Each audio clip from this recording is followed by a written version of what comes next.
أما بعد أعوذ بالله من الشيطان الرجيم بسم الله الرحمن الرحيم الزاني لا ينكح إلا زانية أو مشركة والزانية لا ينكحها إلا زان أو مشرك وحرم ذلك على المؤمنين صدق الله العظيم اللهم صل على محمد وعلى آل محمد وبارك وسلم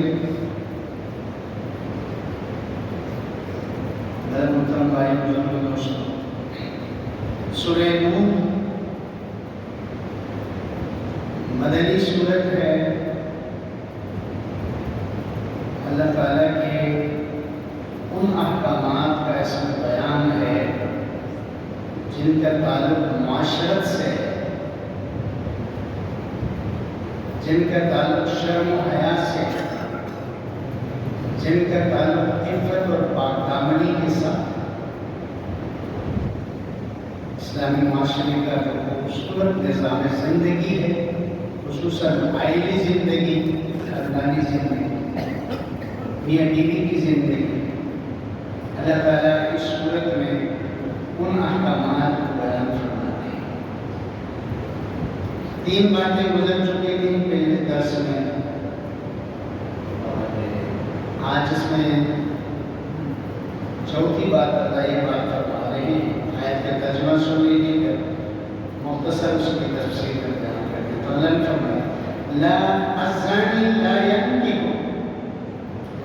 الا زانیۃ او مشرکہ ایک بدکار مرد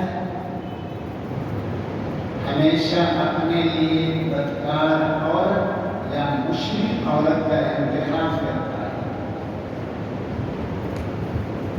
ایک زناکار مرد اپنے لیے بطور بیوی کے زناکار عورت یا مشرک اور کافرہ عورت کا انتخاب کرتا ہے جب فرمایا والزانیۃ لا ينکحها الا زان او مشرک اگر بدکار عورت ہے تو بدکار عورت کو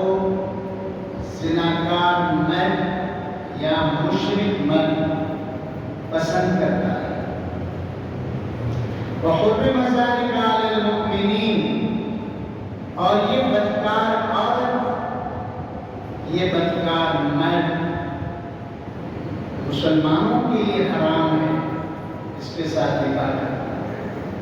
بدکار عورت کے ساتھ یا اپنی بیٹی کا رشتہ بدکار مرد کے ساتھ کرنا اللہ فرمانے کہ یہ مومنین کے لیے حرام ہے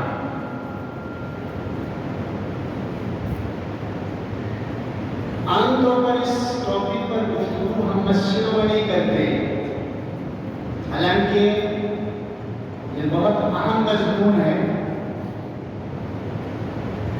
قرآن کریم میں اللہ نے کئی آیات میں زنا کو حرام قرار دیا وَلَا تَقْرَبُوا الزِّنَا اے لوگوں زنا کو تو چھوڑ اس کے قریب بھی نہیں جانا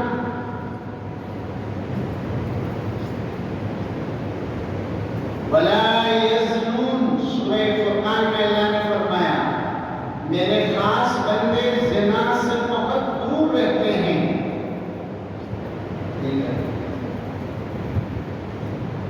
پچھلے درس میں ہم نے کہا تو اللہ نے فرمایا کہ زنا کرنے والے مرد عورت کو 100 کوڑے لگاؤ گے اب اللہ یہ فرما رہے ہیں کہ اگر ایک مرد بدکار ہو تو اس کے مزاج کے اندر وہ غلاظت اور گندگی اتری ہوئی ہے کہ یہ کبھی بھی اپنے لیے پاک دامن عورت کا انتخاب نہیں کرے گا مسلمان پاک دامن عورت کو وہ پسند نہیں کرے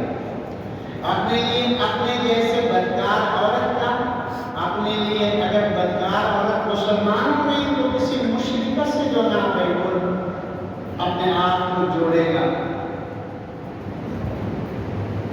اس لیے جب بھی ہم اپنے بیٹوں اور بچیوں کے رشتے کریں بہت ساری چیزیں دیکھنی ہوتی ہیں، لیکن ہمارا فیلن دنیا کی جو نظام اس لیے خراب ہے کہ لوگ دنیا ہی کو بنیاد بنا کر رشتے طے کرتے ہیں۔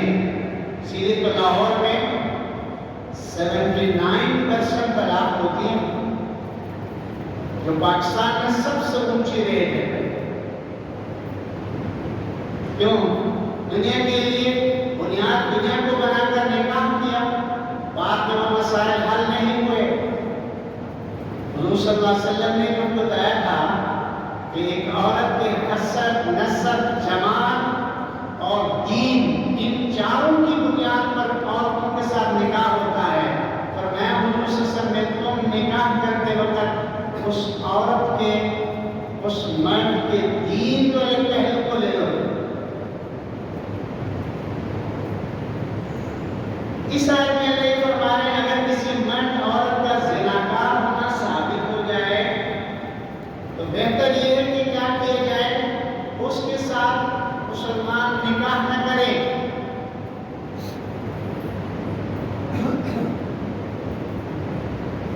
شرم و حیا، پاک دامنی، عفت اللہ کی پسندیدہ صفات ہے مومن کے اندر۔ اور پھر جب میں اور آپ شادی کرتے ہیں تو صرف یہ بیوی نہیں ہوتی، بچوں کی ماں بھی ہوتی ہے یار، اس کے کردار کے اندر صفائی ہے، پاکی ہے، طہارت ہے، تو یہ بچوں کے اندر منتقل ہو جائے گی۔ اگر اس کے کردار کے اندر غلاظت ہے، گندگی ہے، بدکاری ہے، زنا ہے، تو یاد رکھیں یہ بھی بچوں پہ سرایت کرتا ہے۔ اس لیے فرمایا کہ بھائی زناکار عورت سے، زناکار مرد سے کوئی مسلمان نکاح نہیں۔ مسلمان اس کا شرم و حیا، اس کی عزت و پاک دامنی، اس کی طہارت اللہ کیا محبوب ہے۔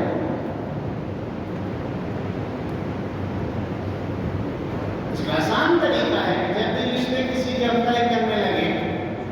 تو ہم سب سے پہلے اس کے دین کی تحقیق کریں کہ بھائی کتنا دیندار لوگ ہیں۔ ہاں دین ہے،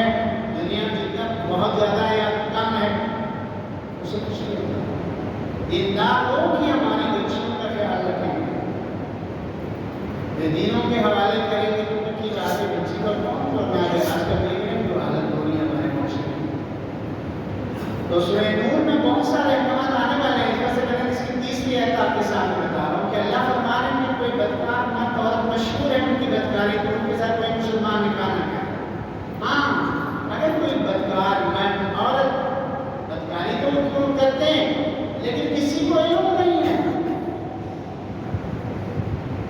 آپ کو نہیں پتا، مجھے نہیں پتا، اور ان کے زناکاری بدکاری مشہور بھی نہیں ہے، یا وہ ان کرنے کے بعد توبہ انہوں نے کی ہے، اگر کوئی زنا یا اقرار کرنے سے ثابت ہوتا ہے یا 4 گواہوں سے ثابت ہوتا ہے۔ اگر کسی نے زنا کیا، اس کو اپنے اور اللہ کے درمیان راز کی بات چھوڑ کر اس کے اوپر توبہ کی، اللہ تعالیٰ قبول کرتے ہیں توبہ کو، گناہ معاف ہو جاتا ہے۔ معاشرے میں ایسے ہزاروں بندے ہیں۔ اگر کسی کے زنا بدکاری مرد عورت کے چھپے ہوئے ہیں اور وہ توبہ کر چکے ہیں، ان کے ساتھ نکاح کرنے میں کوئی حرج نہیں ہے،